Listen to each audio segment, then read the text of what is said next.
ассалому алайкум бинандаҳои гиромӣ, барномаи тиловатии ахбор аст аз телевизиони Тоҷикистон. Дар студия бо шумо ҳамрази Абдулмаҷид. 16 сентябр асосгузори сулҳу ваҳдати миллӣ, пешвои миллат, президенти ҷумҳурии Тоҷикистон муҳтарам Эмомалӣ Раҳмон дар шаҳри Самарқанди ҷумҳурии Узбекистон дар ҷаласаи шӯрои сарони давлатҳои аъзои созмони ҳамкории Шанхай иштирок карданд. дар чорабинӣ ки дар доираи раёсати Узбекистон дар созмони ҳамкории Шанхай дар ҳайати маҳдуд ва доираи васеъ баргузор шуд, сарони давлат ва ҳукуматҳои кишварҳои аъзои созмон, президенти ҷумҳурии Тоҷикистон муҳтарам Эмомалӣ Раҳмон, сарвазири Ҳиндустон Нарендра Моди, президенти ҷумҳурии Қазоқистон Қосим Жомарт Токаев, президенти ҷумҳурии Қирғизистон Садир Жапаров, раиси ҷумҳурии мардуми Чин Си Ҷинпин, сарвазири ҷумҳурии исломии Покистон Шаҳбоз Шариф, президенти Федератсияи Русия Владимир Путин, президенти ҷумҳурии Узбекистон Шавкат Мирзиёев, сарони давлатҳои нозир дар созмони ҳамкории Шанхай, президенти ҷумҳурии Беларус Александр Лукашенко, раиси ҷумҳурии исломии Эрон Саид Иброҳим Раисӣ ва президенти ҷумҳурии Муғулистон Ухнагин Хурелсух, сарони кишварҳои меҳмон, президенти ҷумҳурии Озарбойҷон Илҳом Алиев, президенти Туркманистон Сердар Бердимуҳаммадов, президенти Туркия Раҷаб Таyyib Эрдоган, роҳбарони ниҳодҳои доимии созмони ҳамкории Шанхай, дабири кулли созмони ҳамкории Шанхай Чжан Минг ва директори кумитаи иҷроияи сохтори зидди террористӣ Руслан Мирзоев, инчунин роҳбарони як қатор созмонҳои минтақавию байналмилалӣ, аз ҷумла Созмони Милали Муттаҳид Эскато, Созмони аҳдномаи амнияти дастҷамъӣ, Иттиҳоди давлатҳои мустақил, Созмони ҳамкории иқтисодӣ ва машваратии ҳамкорӣ ва тадбирҳои боварӣ дар Осиё ва Иттиҳоди иқтисодии Авроосиё иштирок карданд. зимни нишаст дар ҳайати маҳдуд сарони кишварҳои аъзои Созмони ҳамкории Шанхай дар иртибот ба рушди вазъи сиёсиву иқтисодии минтақа оид ба масъалаҳои мубрами минтақавӣ ва байналмилалӣ табодули афкор намуданд. дар суханронии худ президенти ҷумҳурии Тоҷикистон муҳтарам Эмомалӣ Раҳмон зикр намуданд ки таи 2 даҳсолаи охир дар доираи Созмони ҳамкории Шанхай имкон пайдо шуд то намунаи шарикии мутақобилан судманд ки самаранокии он бо баробарии ҳамаи давлатҳои аъзо ва қабули қарорҳо дар асоси тавофуқоти ҷонибҳо таъмин мегардад ба роҳ монда шавад. таъкид гардид ки имрӯз дар назди созмон ҳадафҳои масъулиятноки бо саъю кӯшиши муштарак таъмин намудани рушди устувори минтақа истоданд. дар ин зин масоили тағйирёбии иқлим ва иртиботи нақлиётӣ ба таври хоса таъкид гардид. ҳамзамон зикр карда шуд ки бунёди низоми устувори иқтисодии давлатҳо бе пешбурди энергетикаи сабз ва эҷоди инфрасохтори самараноки нақлиётӣ дар ҳудуди Созмони ҳамкории Шанхай ғайриимкон аст. пешвои миллат таъкид карданд ки масъалаҳои таъмини амнияти минтақавӣ бояд ҳамчун ҷузъи асосии фаъолияти Созмони ҳамкории Шанхай боқӣ монанд. бо дар назардошти вазъи мураккаби Афғонистон ба зарурати тақвият бахшидан ба талошҳо барои мубориза бо терроризм, ифротгароӣ, ҷудоиандозӣ, гардиши ғайриқонунии маводи мухаддир ва дигар зуҳуроти ҷиноятии муташаккили фаромарзӣ таъкид гардид. зимни баргузории ҷаласа дар доираи васеъ сарони ҳайатҳо масъалаҳои таъмиқи минбаъдаи ҳамкориҳои гуногунҷанба ва мутақобилан судмандро дар доираи Созмони ҳамкории Шанхай бо истифода аз иқтидори давлатҳои нозир ва кишварҳои шарикӣ мукалломаи Созмони ҳамкории Шанхай баррасӣ намуданд. дар суханронии худ пешвои миллат ёдовар шуданд ки соли гузашта дар нишасти ҷашнии Созмони ҳамкории Шанхай дар Тоҷикистон самтҳои стратегии рушди созмон дар ояндаи наздик муайян карда шуданд. дар эъломияи душанбе омода аст ки минтақаи Осиёи марказӣ бояд ҳамчунон меҳвари Созмони ҳамкории Шанхай боқӣ монад. дар шароити имрӯза ин усул аҳамияти хоса дорад, таъкид доштанд президенти мамлакат муҳтарам Эмомалӣ Раҳмон. зимни суханронӣ оид ба масоили амнияти сарвари давлат ба тамоюли хатарноки густариши идеологияи радикализми динӣ ва ифротгароӣ ишора карда, аз кишварҳои аъзои созмони ҳамкории Шанхай даъват ба амал оварданд, ки вазъро муштаракан назорат кунанд ва барои ҷилвагирӣ аз хатарҳои эҳтимолии афзоиши таҳдидҳои амниятӣ амал намоянд. пешвои миллат ҳамчунин аз афзоиши ҳаҷми қочоқи маводи мухаддир аз Афғонистон изҳори нигаронӣ намуда, аҳамияти ташаббуси таъсиси сохтори алоҳидаи созмонро оид ба мубориза бо маводи мухаддир қайд карданд. зимни суханронӣ президенти мамлакат муҳтарам Эмомалӣ Раҳмон аз иқдоми соли гузаштаашон дар бораи қабули стратегияи рушди иқтисодии минтақаи созмони ҳамкории Шанхай то соли 2030 ёдовар шуда пешниҳод намуданд, ки ба сарони ҳукуматҳо супорӣ шуда шавад, то ин санадро дар ҷаласаи навбатӣ баррасӣ карда, барои тасдиқи он дар ҷаласаи оянда созмони ҳамкории Шанхай чораҷӯӣ намоянд. дар ҷанбасти кори ҷаласа сарони давлатҳо аз рӯи масъалаҳои мухталифи рӯзномаи созмони ҳамкории Шанхай 22 қарор ба имзо расониданд. аз ҷумла эъломияи самарқандии шӯрои сарони давлатҳо қабул гардида нақшаи чорабиниҳои ҳамаҷониба барои солҳои 2023-2027 оид ба татбиқи муқаррароти шаҳрномаи ҳамсоягии дарозмуддати ник, дӯстӣ ва ҳамкории давлатҳои аъзои созмони ҳамкории Шанхай ва консепсияи ҳамкории давлатҳои аъзои созмони ҳамкории Шанхай оид ба рушди робитаҳои байни ҳамдигарӣ ва эҷоди долонҳои самарабахши нақлиётӣ тасдиқ гардиданд. бо қарорҳои сарони кишварҳои аъзои созмони ҳамкории Шанхай расмиёти қабули Беларус ба узвияти созмони ҳамкории Шанхай оғоз гардида, ба Баҳрайн, Малдив, Мянма, Аморати Муттаҳидаи Араб ва Кувайт мақоми шарикии муколамаи созмони ҳамкории Шанхай дода шуд. пешвои миллат бинобар обхезиҳои фоҷиавору харобиовар дар ҷумҳурии исломии Покистон ба сарвазир ва тамоми мардуми бародари он кишвар ҳамдардӣ ва тасаллёти самимии худро иброз намуданд. дар анҷоми суханронии худ президенти мамлакат муҳтарам Эмомалӣ Раҳмон сарвазири ҷумҳурии Ҳиндустон муҳтарам Нарендра Модиро барои қабули раёсати созмони ҳамкории Шанхай дар давраи оянда самимона табрик гуфтанд. 16 сентябри соли 2022 дар Самарқанд дар ҳошияи ҷаласаи шӯрои сарони давлатҳои аъзои созмони ҳамкории Шанхай асосгузори сулҳу ваҳдати миллӣ, пешвои миллат, президенти ҷумҳурии Тоҷикистон муҳтарам Эмомалӣ Раҳмон бо президенти ҷумҳурии Қирғизистон Садир Жапаров мулоқот намуданд. сарони давлатҳо вазъ дар минтақаи сарҳадии Тоҷикистон ва Қирғизистонро баррасӣ карданд. президентҳо дар бораи таъсиси комиссия оид ба таҳқиқи сабабҳои ҳодисаи мусаллаҳона ба мувофиқа расиданд ва ба ҳамраисони комиссияи байниҳукуматӣ оид ба делимитатсия ва демаркатсияи сарҳади давлатӣ дастур доданд, ки фаъолияти он аз ҷумла фаъолияти гурӯҳҳои корӣ оид ба масъалаҳои топографӣ ва ҳуқуқӣ фаъол гардонида шавад. сарони давлатҳо изҳори мавқеи ҳамсон намуданд, ки ҳамаи масъалаҳои ба миён омада бояд танҳо бо роҳи сиёсӣ ва дипломатӣ ҳал карда шаванд.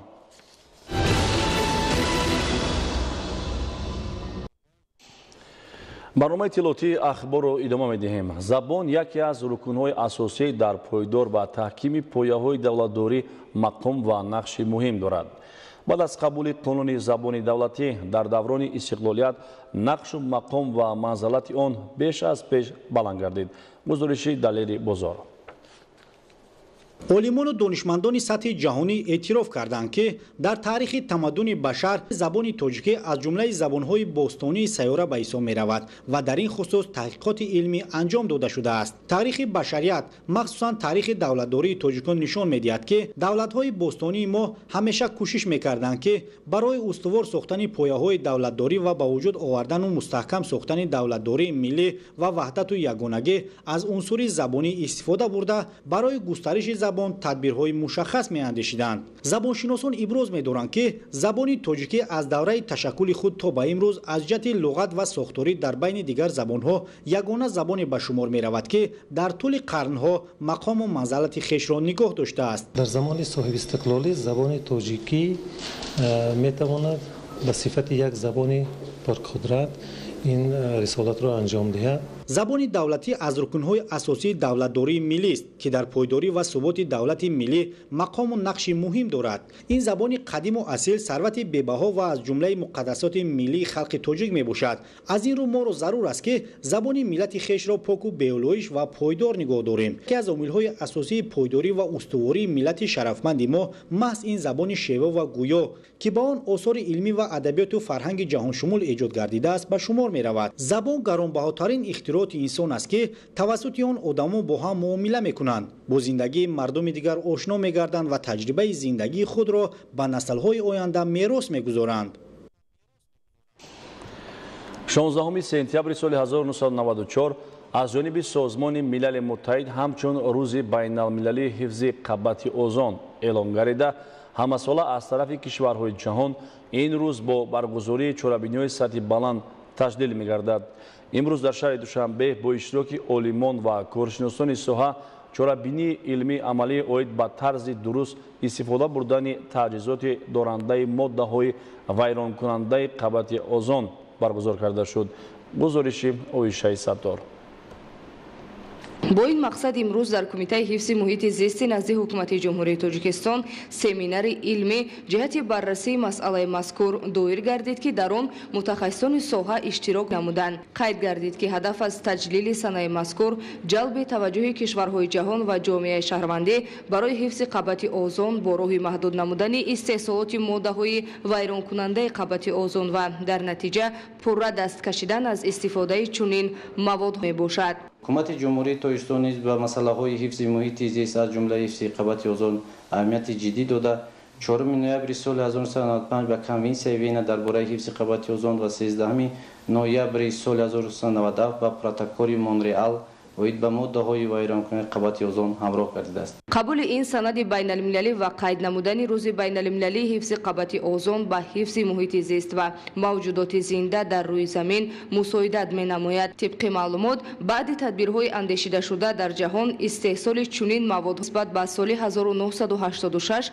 зиёда аз 85% кам гардидааст. қабули санадҳои байналмилалии ҳифзи қабати озон имкон медиҳад ки истифодаи моддаҳои вайронкунандаи қабати озон баҳри ҳифзи муҳити зист ва мавҷудоти зинда дар рӯи замин ба танзим дароварда шавад. ҳамчунин бо мақсади баландбардоштани савияи дониши хонандагони муассисаҳои таҳсилоти миёнаи умумӣ ва татбиқи барномаи давлатии маҷмӯи рушди тарбия ва маърифати экологияи аҳолии ҷумҳурии Тоҷикистон барои солҳои 2021-2025 аз ҷониби кумитаи ҳифзи муҳити зисти назди ҳукумати ҷумҳурии Тоҷикистон ба 5 муассисаи таҳсилоти миёнаи умумӣ дар шаҳри Душанбе ба ҳар яки онҳо 10 китоби сурхи ҷумҳурии Тоҷикистон ки дар он наботот ва ҳайвоноти нодири хоси миллати азизамон Тоҷикистон оварда шудааст тақдим карда шуд ки хонандагон метавонанд ба ин восита аз олами набототу ҳайвоноти нодири ҷумҳурӣ хабардор шуда барои ҳифзи онҳо дар оянда саҳмгузор бошанд. Оишаи Саттор, Аҳли Дини Карим, Ахбор.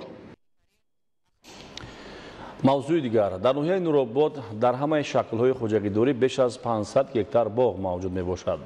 танҳо соли ҷорӣ дар майдони 19 гектар бунёди боғи нав ва барқарорсозии боғҳои кӯҳна анҷом дода шуд. гузориши Идигули Маҳмуд аз ноҳияи Нуробод. дар ноҳияи Нуробод қариб 1000 хоҷагиҳои деҳқонӣ фаъолият дошта, масоҳати боғҳо дар ҳама шаклҳои хоҷагидорӣ зиёда 600 гектарро ташкил медиҳад.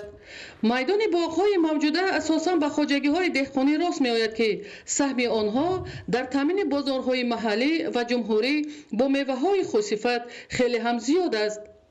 хоҷагии деҳқонии Муҳаммадҷони ноҳияи Нуробод соли 2008 ташкил шуда, аҳли заҳмати 9 нафараи хоҷагӣ дар ихтиёрашон 3 гектар замин дошта, 1 гектари онро асосан боғи мевадиҳанда ташкил медиҳад.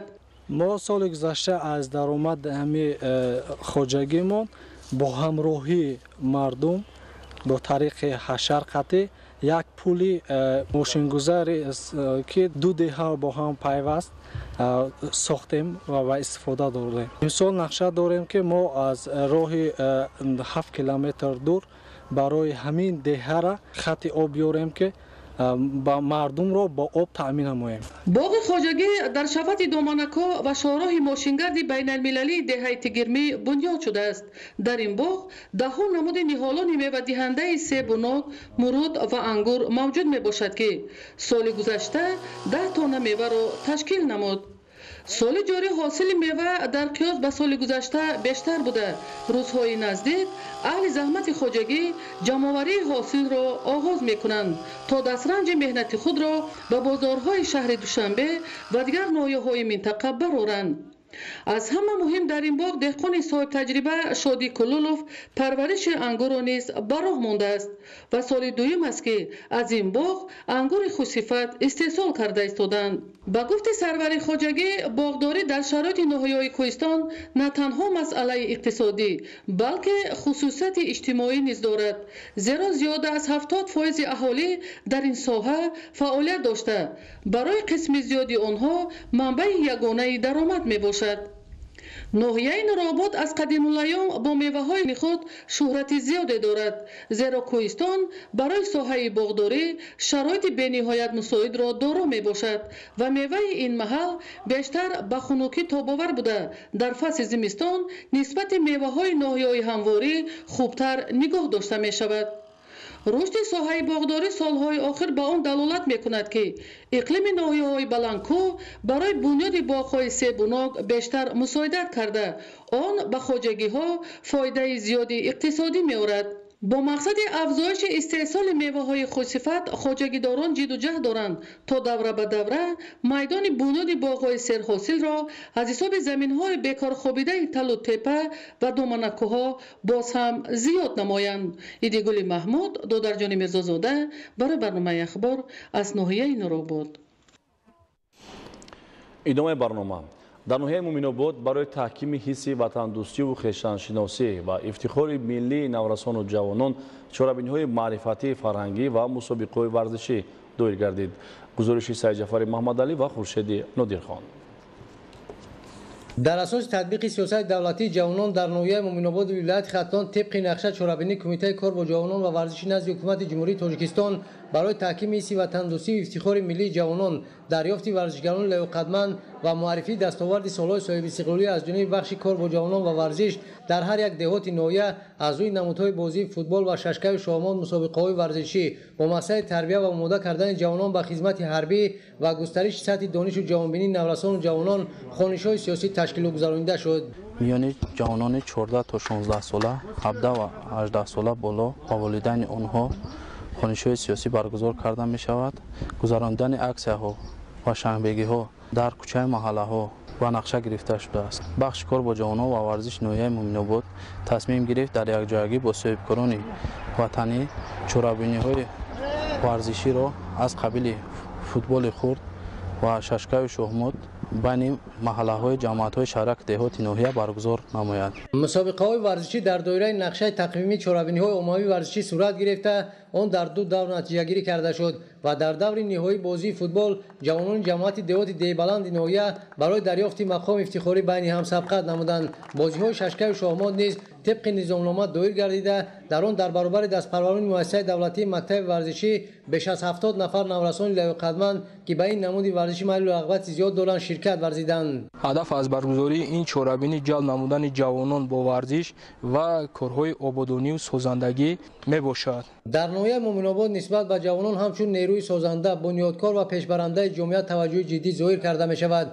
در ادامه از نقشه چاره‌بینی ذکر شده و تدبیرهای معرفتی و فرهنگی برای حس خویشتن‌شناسی نورسان جوانان بازدید آنها از آثارخانه تاریخی و کشورشناسی ناحیه تشکیل کرده شد. در این آثارخانه عین زمان آن نگاره‌هایی که به نمایش گذاشته شدند تاریخ بوی پرقناوت ملت تمدن آفر تاجیک و رشد و پیشرفت نویه رو در سالهای صاحب استقلالی انعکاس می‌کند. در واقع در ظرف 31 سال نویه مومن آباد با سیاست سازنده و بنیادکارانه حکومت جمهوری تاجیکستان خیلی آباد و زیبا گردیده است. در جریان خوانش‌های سیاسی که در همدستی با شورای معارف گذرانده شد، حاضرین اوید به دستاورد و ادامه از کارهای آبادانی سخن راندند. جوانان نویه اقدام گرفتند که در رشد اقتصادی و اجتماعی نویه و عموما آینده باز هم درخشان کشور سهم ارزنده خواهند گذاشت. بینندگان گرامی، این بود برنامه اطلاعاتی اخبار. وقتتان بخیر باشد.